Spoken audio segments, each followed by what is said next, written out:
Welcome, everyone. Thank you for joining us today. Today we have an amazing guest, Jasmin Bhalodia, and I'm so excited to bring her to you today with her story. Jasmin, thank you so much for sharing. Hi, how are you? Nice to see you. Welcome. Okay, so let's go ahead and get started and hop right into your amazing journey, your amazing story. And why don't you share with us, first of all, how did you discover the world of clinical research? How did you get into it? Oh gosh. I have always been a fan of the pharma industry.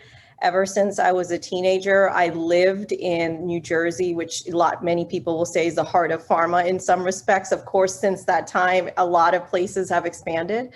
But I always told myself that when I sort of grow up, I want to be working in one of these companies. So as a result, I pursued a bachelor's degree in pharmaceutical science at Campbell University. So shout out to Campbell University. And I knew that as I graduated from my bachelor's, there was a new program coming through, a master's in clinical research. And at the time, it was a hot field, new area, and I just wanted to tap into it. So I actually learned through my education route. Oh, nice. Nice. And what was your educational background? So I got my bachelor's in pharmaceutical research and I got my master's in clinical research at Campbell University. Nice. And so was this something that I know you said you kind of discovered it throughout college, but going from high school to college, was this something that you had in mind, or was it a completely new foreign concept once you entered into college? Clinical research was a new area for me specifically. However, the pharma industry wasn't. I was always driving by these companies and always heard such wonderful things about them. And I really just eventually wanted a career in pharma. And so clinical research being sort of a subset of the pharma world, it's just very much predictable and very focused into where I wanted to be. Right. And I have a similar experience. Like, I was aware of the pharma industry, but not necessarily clinical research and that whole piece. Right. Once you get into it, you learn a bit more, but you may not know as many, right? I think that in the past year, given COVID, I think clinical trials in general has become a lot more popular and sort of the very focus of conversation nowadays. So true. And so, once you got into the industry, what took you to the CRA role specifically? Yes. So I was interested in somehow entering the clinical research field. And the one way was, of course, pursuing my master's. So I was pursuing a master's degree full time and also working full time. And I was actually a co-op in the labs. And so during this time, there was an opportunity to become an intern for a CRO. So I was able to have an internship at a CRO and start off as an intern CRA.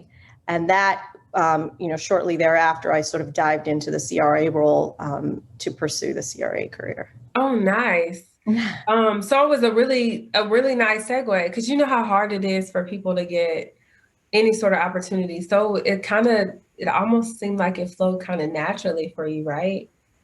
Well, I would say that you have to seek it. It's not just going to, present itself. You have to make those connects and the networks. You have to tap into, whether it be your network through the educational route and through your school and your colleagues and friends through that, or just in terms of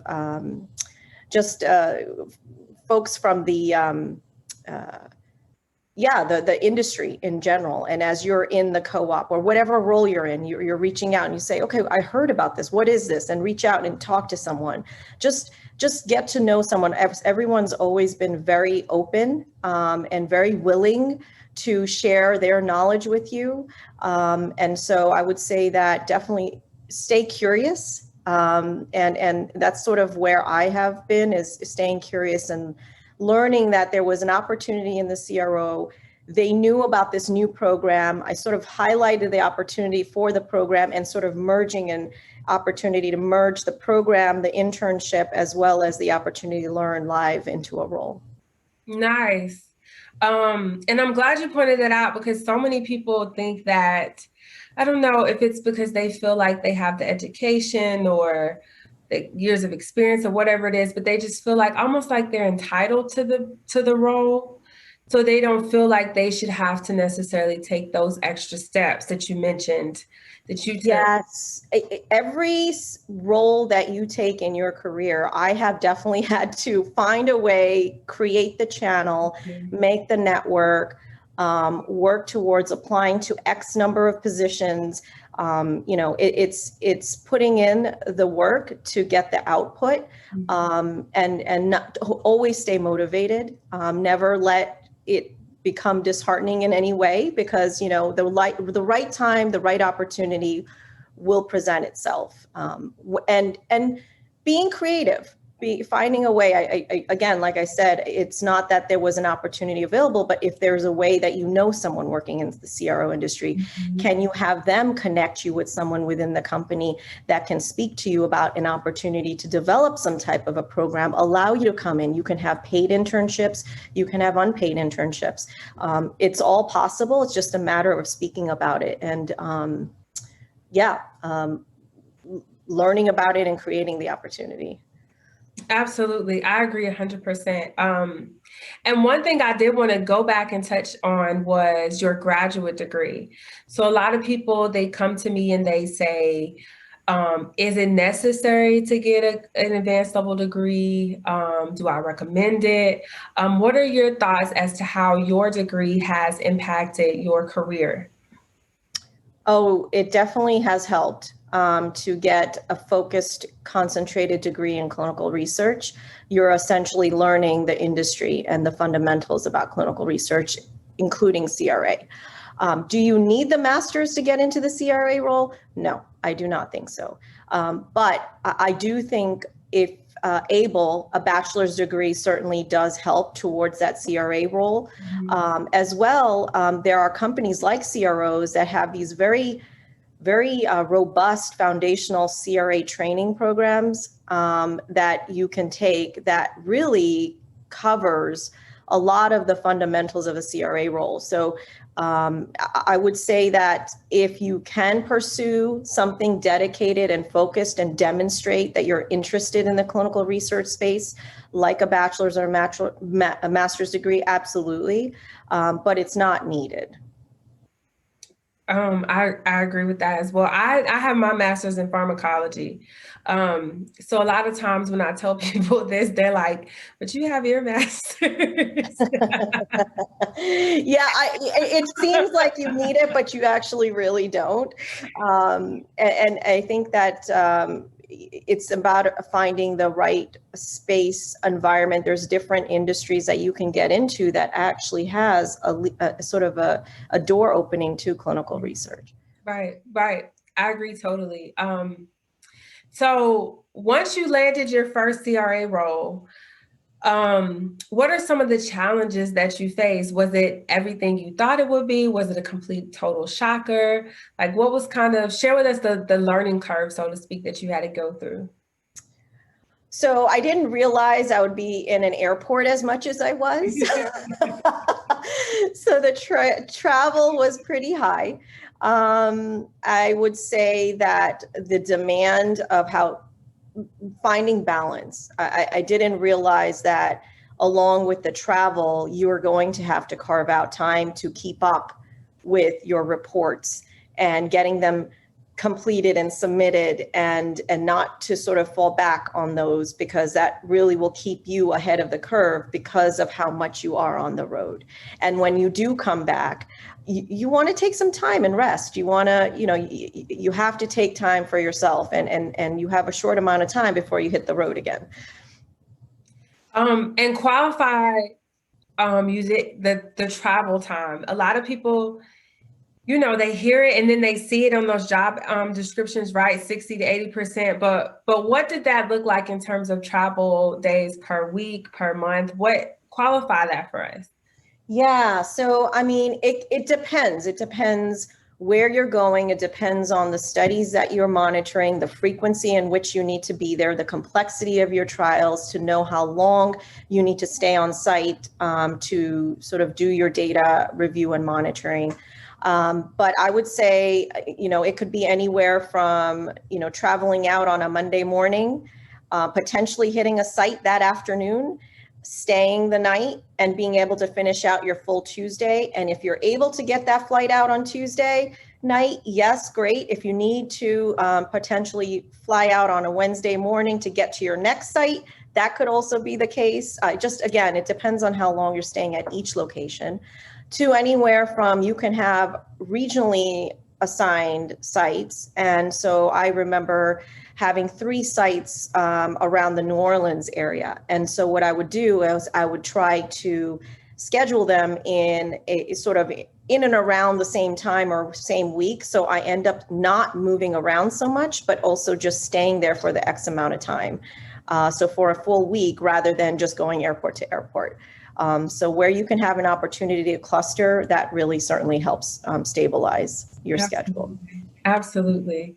And what would you say would be your craziest week where you travel to the most cities or the most states, had the most flights? Like, what would be your craziest week? Craziest week or maybe craziest story? Either one. Yeah, I would say I was monitoring the Southeast region, and I had a site that I needed to get to from Raleigh to Asheville, North Carolina in the winter during a snowstorm. And the flight and the plane was certainly it was a small plane. So the experience of the flight in itself was very challenging, to say the least. But then also, once we got there, was able to do the monitoring, but then rented a car and drove through to Tennessee to be able to do another monitoring, because weather-wise, it wasn't working out in terms of flying, and it was actually easier to do a drive. So I actually ended up doing a 3-4 hour drive to Tennessee. So, most of the week was either between driving a lot to flying through a storm. Oh, wow. Yeah. Wow. And a lot of people, they don't think about the driving. They always think when they hear travel, they automatically assume these flights. They think about the glamour and the glitz side. And it's like, oh, I love to travel. I want to, I want to be a CRA so I can travel. But they don't think about the drives that a lot of times we have to do, right?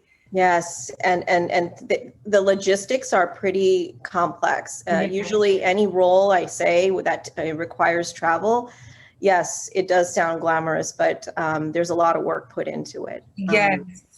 And it definitely takes a certain type of person and energy and commitment to stick with it and stay with it. Absolutely. And I don't know about you, but I hate driving like past 2 hours.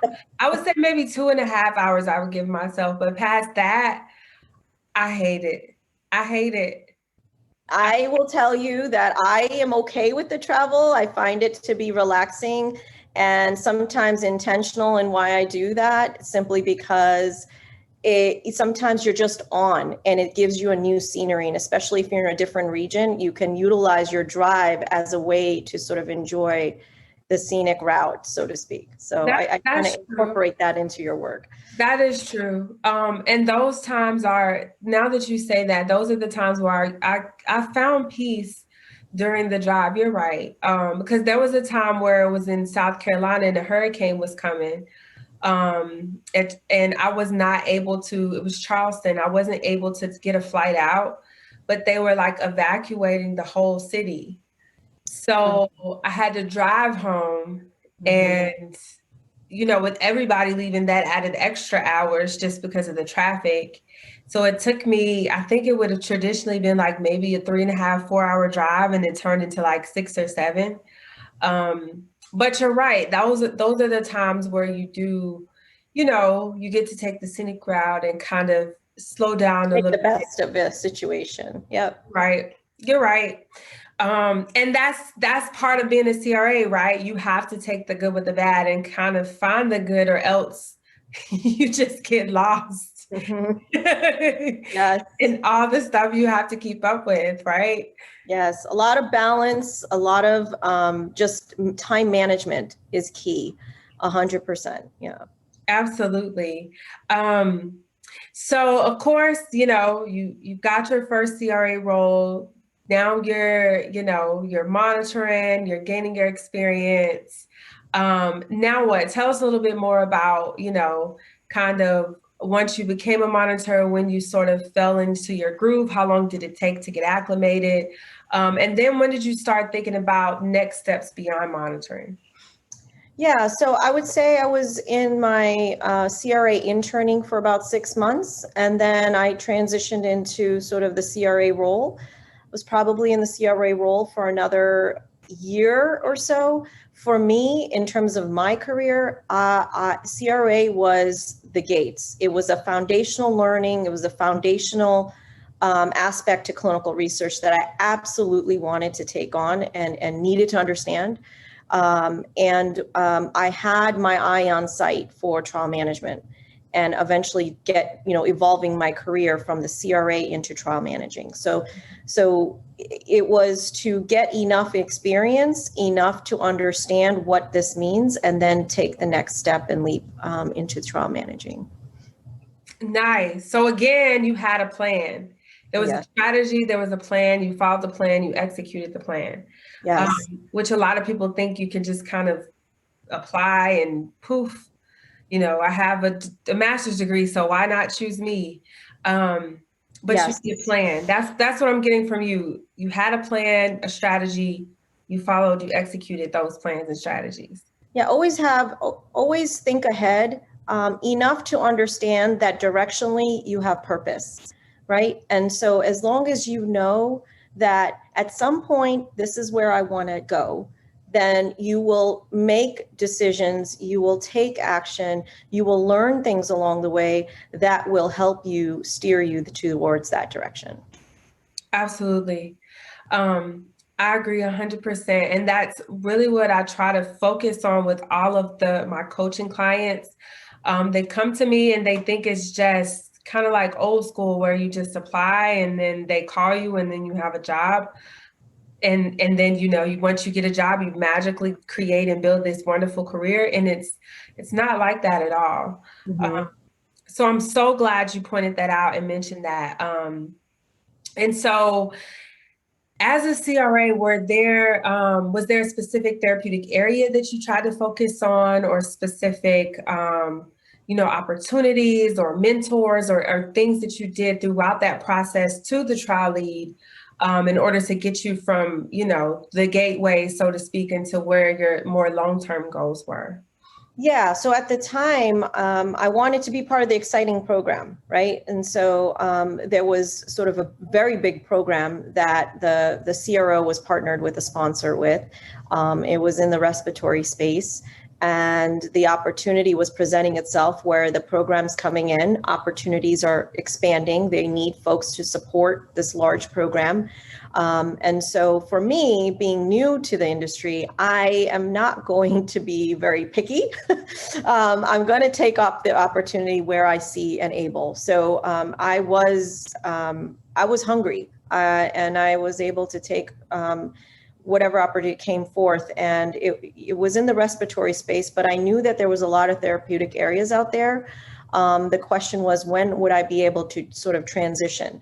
And with this program launching, you want to also have the opportunity to stick with it, find a way to settle in. And so I settled in enough before I was able to make a transition. And it wasn't, it was the role that made the transition, not the therapeutic area transition within the role. Nice. Nice. So again, it's like the same reoccurring theme, like you had a plan. Yes. You had a very specific plan, right? Yes. Going into it. And that's so amazing though, that you knew going in that, this is not where you wanted to stay. It was kind of like the foot in the door, so to speak. Yes. I would say for anyone entering the field, your vision, the immediate vision is the role itself that you're trying to acquire, right? And so where is that role? Where does it fit? It fits in the clinical research domain within pharma industry. So let me learn a lot about this entire space and where clinical research sort of has its mark, right? And so when you think about it, then you think about your options. Then you think about what direction can you take? Where can you apply for positions? Who can you reach out to? Leverage your LinkedIn. LinkedIn is really great in terms of finding, folks that are in various industries, companies. They have their connects. You'd be surprised at how much people are just willing to talk to a completely new person. No one knows you, you don't know them, but they will say yes almost 100% of the time, just by reaching out. So take that extra step. And then as you learn and explore, I think through the exploration, it continued to define what my next step was. Okay, this is a nice direction. I want to go this way. Let me try this. And so for that, I would highly recommend just always seeking. And then that will help define, what your plan is. Absolutely. Networking and LinkedIn, two of the most important tools that you can take advantage of when it comes to your career. I think that goes for anybody, but especially for CRAs. And especially during this time and day and age. Yes. Two very key tools and components. And so, once you did, your monitoring, your CRA, once you kind of, dominated that space, how did you decide your next move, and then kind of discuss and share with us, what exactly your next move entailed and how your career progressed? Yeah, so I would say that trial management was it for me. I wanted to really get into that space, take on sort of that leadership type of role and grow in that leadership role. How do you get into that space? Because from a CRA role to a trial managing role, it's quite a big jump, right?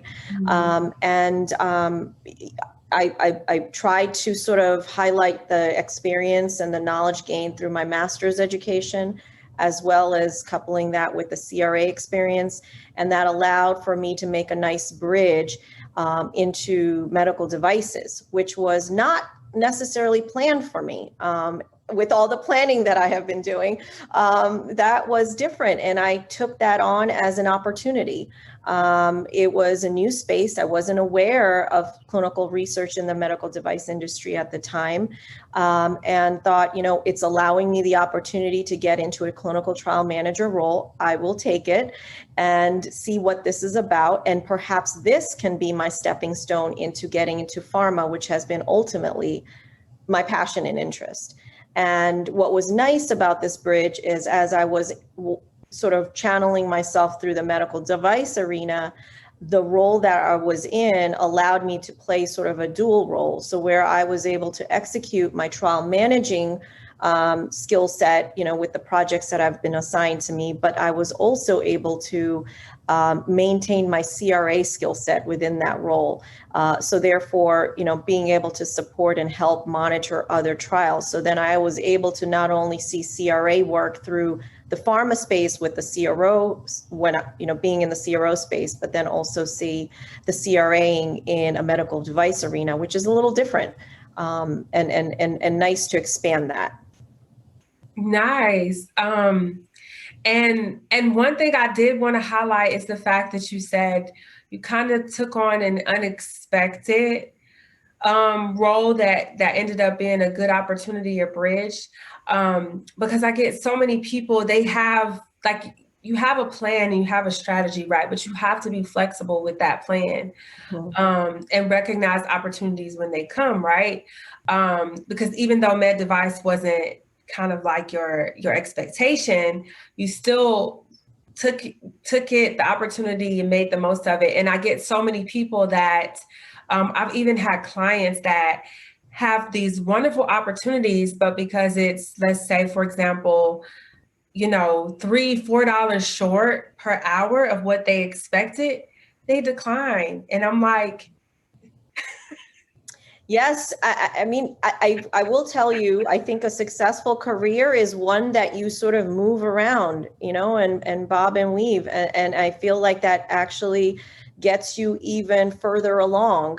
Your yes, immediate sort of time frame, you might feel stagnant, but the long-term benefit will come to you yes, sooner than you probably realize when you reflect back. yes, And so, I mean, I have taken on positions where I had very lucrative, and then just sort of dropped that down to sort of an internship salary, and then even further down in order to bring myself back up. yes, yes. Thank you so much for saying that. It might, on the surface anyways, appear to be a step back, but in reality, it's definitely still a step towards your long-term goals anyways. Um, Correct. so I appreciate you so much for saying that. So as a trial lead, was it everything that you thought it would be? Discuss some of the challenges you faced with that, and then what now is your next kind of goal, or the next level that you plan to reach? Yeah, no, thank you. So I would say that I learned a lot more than I would have realized, because you get hands-on experience. For the trial management role that I took on in medical devices, as you know, the way that studies are conducted are very different in medical devices versus pharma. And so the scope is different, and the magnitude of it is different. And so with medical devices, you get to get your hands on a lot more than what you would do in a big pharma, where there's expertise divided amongst multiple functions, right? So what I really enjoyed is being able to see all the different roles. So I did a little bit of regulatory, a little bit of data management, a little bit of writing the CSR, et cetera. So from A to Z, you get to see that. You get to be part of developing a CRF potentially with your data manager, as opposed to you wouldn't necessarily get that degree of exposure should you be on the big pharma side. So there's some benefits for the scope that you take on. I would say that once I was able to move into the pharma space, it was a lot more global. So I went from sort of acting locally, thinking globally, a lot more expansive, and being able to have to work in a very highly matrixed environment, and learning to take a project and take it onto a different level of magnitude and scope. Nice, nice. Um, so what next? Where do you see yourself going next? Do you have your eyes on another role specifically, or are you kind of just taking your career as it goes just naturally? So I've been in the industry for 20 plus years now, right? And so I've had the opportunity to start in the CRA world, move into trial managing, from a medical device to a pharma place. I've been in the late stage development, trial leading. I thought, hey, I've conquered this for a few years. Let me get into the early development side. Did that. And I've moved currently into this sort of functional management, organizational management role. And from this point, I want to, it's more about expanding your leadership skill set. I don't want to actually pigeonhole myself into a role, because I feel the next role in terms of leadership, needs to be a bit more open, and I think leadership skill set and sort of the how skill set will help you drive any team or any project or process improvement at a larger and grander scale. So up until this point, I have been very focused on project work, And then this current role is certainly people focused. Right now I'm leading a team of 20 up to 25 folks. And I would say now it's maybe thinking about process improvement or merging the project and the people aspects into one role. I've been very deliberate about not taking on the people piece in clinical research up until this point, because I felt like I wanted to learn and be better and understand before I can help others. And so now it's maybe the opportunity to merge the two and finding a role within clinical research that can allow me to do that. Awesome. That's amazing. And I too have thought about, I've avoided the people aspect, and I've thought about moving into trial lead management, but then I got into this coaching space. And trying to, help navigate the careers for aspiring CRAs. And I love it. And I like the fact that you mentioned all these different areas and roles and opportunities that are available, because I always try to stress this to all of my clients. Really being a CRA is like you said it best, it's the gateway to everything else. Mm-hmm. And then the sky's the limit, right? You can essentially go and do whatever you want to do. It's up to you in terms of what opportunities you take advantage of and how you drive your career. And that's exactly what you've done. And it's, wow, amazing. Yeah. And I will say, CRA wasn't my first role in the pharma industry, right? So I worked my way to that type of career to be focused in on clinical research. I started off in the manufacturing side and then also went to the labs before I actually even got into clinical research. So, just being able to see different facets in the industry, like I said, you can move around. You just need the opportunity and create the space. Right. And I'm glad you mentioned that. You brought that up, the roles prior to being a CRA, because I too started in the lab doing bench science. And a lot of people feel like they can go straight out of college, or, they've been a study coordinator for a few months, or, any CTA or what have you for a couple of months. And they feel like, I have the degree, I have a couple of months. What's the problem? Why won't anybody hire me? Yes. But it's so much more complicated than you can even begin to imagine unless you have the job, right? You try to explain it to people, but it's whatever we say it's never going to be quite justice for what you actually have to do until you do it and see it and experience it for yourself. It's a very different environment. If the lab space is different, the manufacturing space is different, the individuals, the teams, the culture, it all demands a different side of you in each aspect, right? Yes. And so you would think preclinical to clinical bridge, very easy, but not so much, because you're so focused in on the lab work that you're doing, whereas clinical research, you're in a fast-paced environment. It is highly operational. To me, I feel that clinical research equals change. Period. You are always on a daily basis dealing with the unknown. You become an expert of putting out fires, because that's 80%, 90% of your job ends up being that. And there's no two study that's ever been conducted the same, ever. And you can find that exciting and exhilarating and want to stay within that space, or perhaps maybe not so much. And you don't see that type of change within preclinical as you do in clinical. So you really do need to tap into different aspects of your how skill set as you make these transitions across the industry. Absolutely. And I'll add, the language is totally different from preclinical to clinical, right? It's like a whole nother language. I remember the acronyms alone is like a course in and of itself. And then within each company, of course, they want to create their own little subset of acronyms. So it's like a completely new language, and just getting your brain wrapped around the language and those new concepts, like you said, of course, it's still basic from a basic science perspective. It's still, the basic concepts of how to conduct an experiment and having controls and placebos and, all that stuff. But like you said, from an operational standpoint, a logistics standpoint, it's totally different. Yeah, and how the business works, right, in these spaces, and how you prioritize, and how do you make decisions.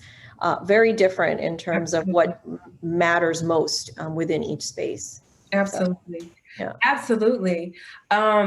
So what would you say for those aspiring CRAs out there that they feel like most people I encountered, they've almost given up. I myself at one time had given up. I don't know about you, but I felt like it would never happen at one point. Like I had tried everything. There's no way I'm going to be a CRA. But what would you say to those people that are, feeling like hopeless, essentially, like how or when or where will I ever be a CRA? Yeah, I recently learned a really nice quote, and it's from Winston Churchill, and it's never, ever, ever give up. And truly, if you can embed that into your daily mantra, in terms of your search and as you seek, you will eventually get to the space you want to be. Be open, be ready to take on assignments that you weren't ready for. Perhaps you might need to take on a role that is not the CRA role, in order to build yourself up to the CRA role. So there are roles, titles are different across multiple industries, right? So there's roles sort of similar to a clinical trial associate role, or maybe an in-house CRA role.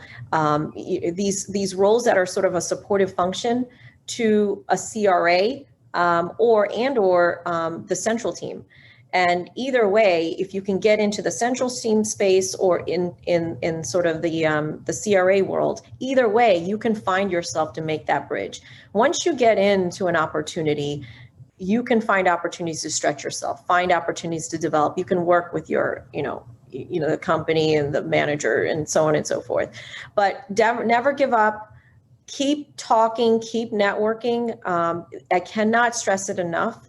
And if those who are early in their career, I would say if you spend time at least one day a week to meet one person new, you will be absolutely investing your time in the right direction, because you will create a network, perhaps a tribe, and you will take that with you. And if early in your career and you keep building it along the way, that will truly benefit you, because once you grow into your career, wherever that may take you, you will always want your options. You may go back to someone or a different space, or different role. And you might have been a CTA, you got into a CRA role, and then you're sort of doing trial managing, but you get the opportunity to be a leader of the CTAs. So you never know where you can sort of bring back what you are connected with in terms of people or knowledge.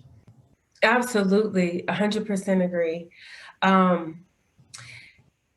Wow, you have shared so much, and I really hope that people kind of hone in into some of the at least for me, the points that stood out to me, and maybe it's just because I've kind of implemented them on my own.